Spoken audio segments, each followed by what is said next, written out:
السلام علیکم معزز خواتین و حضرات، میں ہوں علی ممتاز اور آپ دیکھ رہے ہیں میرا آفیشیل یوٹیوب چینل۔ اس ویڈیو لاگ میں آپ کی توجہ دلانا چاہوں گا اس افسوسناک واقعے کے حوالے سے، اس منظر کے حوالے سے جو ہم سب نے دیکھا۔ یہ منظر ان مسلمانوں کو لے کر ہے جو فلسطینی ہیں،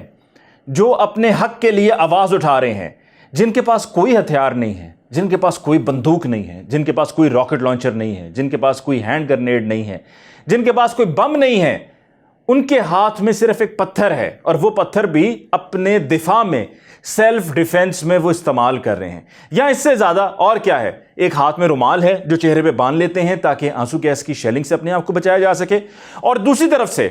اسرائیلی فورسز ہیں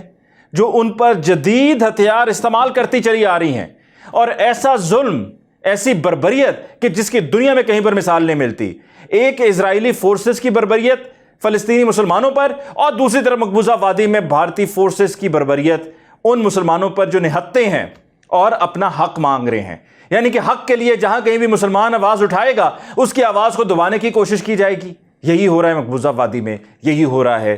فلسطین میں۔ اب یہ واقعہ، یہ وہ مناظر کہ جن کو دیکھ کر ہر شخص کی آنکھ میں آنسو ہے، ہر شخص غم زدہ ہے کہ ماہ رمضان میں ان روزہ داروں پر، ان عبادت گزاروں پر کہ جو نماز تراویح پڑھ رہے ہیں، عبادت کر رہے ہیں، ان پر اسرائیلی فورس کی طرف سے ہینڈ گرنیڈز استعمال ہو رہے ہیں، آنسو گیس کی شیلنگ ہوئی، ربر بلٹس فائر کیے گئے۔ اور آپ دیکھیے حوصلہ ان مسلمانوں کا، ان عبادت گزاروں کا کہ وہ نماز تراویح ادا کر رہے ہیں، وہاں پر بم پھٹ رہے ہیں، آوازیں آ رہی ہیں، فائرنگ کی آوازیں آ رہی ہیں، آنسو گیس کی شیلنگ سے دھواں ہر طرف ہے، لوگوں کے لیے سانس لینا مشکل ہو گیا ہے، لیکن وہ اپنی نماز پڑھ رہے ہیں۔ یہ وہ ہمت ہے، یہ وہ حوصلہ ہے کہ جس کی دنیا میں کہیں پر مثال نہیں ملتی۔ دنیا والوں جاگو، مسلمانوں جاگو۔ وہ تمام مسلمان ممالک جو اسرائیل کو تسلیم کرنے تیار بیٹھے تھے، اب تسلیم کر چکے ہیں، ان کو سوچنا ہوگا، کیا دکھ نہیں ہوتا ہے کہ جب دیکھتے ہو کہ ایک فلسطینی پر کتنا ظلم ہو رہا ہے، بچے، بڑے، بوڑھے، بزرگ، مائیں، بہنیں، بیٹیاں، سب اس ظلم کا شکار ہیں۔ اور یہ کل مناظر جو ہم نے دیکھے نماز تراویح کے، کہ جہاں پر دھاوا بول دیا اسرائیلی فورسز نے مسجد الاقصی پر، اور وہاں پر عبادت گزاروں پر حملہ ہوا تو خون ہی خون، خون میں لت پت۔ پھر وہ نرسری، وہ کلینک کہ جہاں پر ان زخمیوں کا علاج ہو رہا تھا، ان کی مرہم پٹی ہو رہی تھی، وہاں پر بھی پہنچ گئے، وہاں پر بھی گرنیڈز پھینکے گئے، وہاں پر بھی فائرنگ ہوئی، ربر بلٹ سے کسی کی بینائی چلی گئی، کسی کو کوئی اور زخم آیا، چہروں پہ فوکس کر کے چہروں پر چلائے گئے یہ ربر بلٹس۔ اس سے زیادہ بربریت نہیں ہو سکتی۔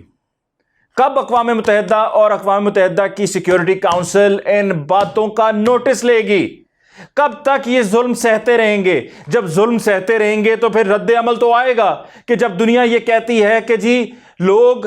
انتہا پسندی کی طرف جا رہے ہیں، تو ان بچوں کے بارے میں سوچیں کہ جو یہ مناظر دیکھتے ہوئے بڑے ہوں گے۔ آپ کی تو کوشش یہ ہے نسلوں کو ہی تباہ کر دیا جائے، نسلیں ہی ختم کر دی جائیں تاکہ کوئی آواز نہ اٹھا سکے، تاکہ کوئی اٹھ کھڑا نہ ہو۔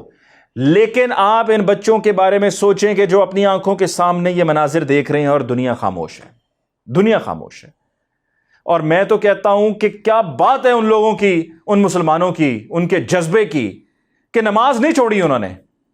نے نماز نہیں چھوڑی، نماز نہیں توڑی انہوں نے اپنی نماز پڑھی، اور وہاں پر ظلم ہو رہا ہے،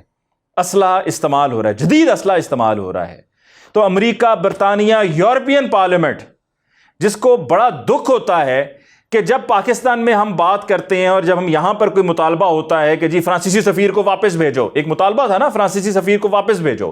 اور ہم نے کہا کہ ہم یہ نبی کریم صلی اللہ علیہ وآلہ وسلم کی شان میں گستاخی قبول نہیں کر سکتے، تو وہاں پر یورپین پارلیمنٹ بیٹھ گئی اور وہاں پر ہمارے خلاف ریزولوشن پاس کر رہے تھے۔ ریزولوشن پاس کرو نا، ان کے خلاف کرو کہ جو پتھر ہاتھ میں اٹھائے اپنے دفاع میں کھڑے ہیں، صرف پتھر، ان پر گولیاں چلانے والوں کے خلاف ریزولوشن پاس کرو۔ اور امریکہ جو ہتھیاروں کی دوڑ میں سب سے آگے ہے، جس کے پاس پیسہ ہے، سپر پاور ہے، وہ کچھ بھی نہیں کر رہا ہے۔ کیوں؟ کیونکہ ان کے بھی انٹرسٹ ہیں، سب آپس میں ایک دوسرے کے ساتھ ملے ہوئے ہیں، صرف اپنے مفادات کا خیال کیا جاتا ہے، صرف اپنے مفاد کا سوچا جاتا ہے۔ اور وزیر اعظم پاکستان عمران خان ابھی سعودی عربیہ کے دورے پر ہیں، وہاں پر کراؤن پرنس محمد بن سلمان سے ان کی ملاقات بھی ہوئی۔ ہم یہ ان سے اپیل کرتے ہیں، ہماری ان سے گزارش ہے کہ پرائم منسٹر صاحب، جہاں پر ہم اسلاموفوبیا کی بات کر رہے ہیں کہ دنیا میں جو مسلمانوں کو لے کر تاثر پایا جاتا ہے اس کو ختم کرنا ہے، اس تاثر کو دور کرنا ہے، وہیں پر خدارا وہاں پر کراؤن پرنس محمد بن سلمان سے بات کیجئے، ان سے کہیے کہ آپ اسرائیل کو ایکسیپٹ کیے بیٹھے ہیں، دیکھیں وہاں پہ فلسطینیوں پہ کیا ہو رہا ہے، کیا وہ ہمارے بچے نہیں ہیں، کیا وہ ہمارے بزرگ نہیں ہیں، کیا وہ ہمارے بھائی نہیں ہیں، کیا وہ ہمارے بیٹے نہیں ہیں، کیا وہ ہماری مائیں نہیں ہیں، کیا وہ ہماری بہنیں نہیں ہیں، کیا وہ ہماری بیٹیاں نہیں ہیں؟ صرف تب ہی ہم احساس کریں گے جب اپنے گھر پہ بات پہنچے گی، اپنے گھر تک بات پہنچے گی۔ ان کا خیال کیجئے، ان کو اپنا سمجھیے، کیونکہ اگر آپ آج ان کو اپنا نہیں سمجھیں گے تو کل آپ کو کوئی اپنا نہیں سمجھے گا، اور جو آج ان کے ساتھ ہو رہا ہے وہ کل آپ کے ساتھ بھی ہو سکتا ہے۔ مجھے علی ممتاز کو دیجیے اجازت، اللہ نگہبان۔